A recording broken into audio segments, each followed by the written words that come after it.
Курмандык чалуунун милдеттүүлүк шарттары же ал кимдерге важип? Мына бул 4 шарттын негизинде курмандык чалууга милдеттүүлүк келип чыгат. Биринчиси мусулман болуу. Бардык ибадаттардагыдай эле мусулман болгон адам гана курмандык чалуу ибадатын аткарууга милдеттүү. Башкача айтканда мусулман эместер эң оболу ыйман келтирүүгө милдеттүү. Ушундан кийин гана ар кандай ибадаттарды аткарууга таламына арзайт. Курман айттын 3-күнү күн батаардан мурун ыйман айтып мусулман болгон адам чамасы жетсе курмандык чалуусу керек. Экинчиси акыл эси жана балакат жашына толгон адам болуу. Кичине балдар менен акыл эси соо эместер курмандык чалууга милдеттүү эмес. Аны менен катар бир адам өз малынан баласы үчүн курмандык чалса, аябай жакшы деп каралат. Үчүнчүсү жолоочу эмес болуу. Шариатта жолоочу деп саналган адам, башкача айтканда сапардагы адам курмандык чалууга милдеттүү эмес.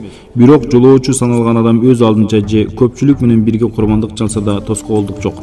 Төртүнчү, белгилүү материалдык күчкө ээ болуу. Ханафилер боюнча курмандык чалууну важип кылган байлык өлчөмү зекет жана фитр садакасына белгиленген өлчөм менен бирдей. Тагыраак айтканда карыздары жана негизги муктаждыктарынын сырткары 85 грамм алтын наркындагы акчага ээ болуу же болбосо 595 грамм күмүштүн наркы эсептелет. Бул өлчөмдөн жогору материалдык байлыкка ээ болгон аял заты жана баралына толгон чоң балдар жеке өздөрү курмандык чалууга милдеттүү болсо да, күйөөсү же атасы буларга атап белек катар курмандык чалса жетиштүү болот.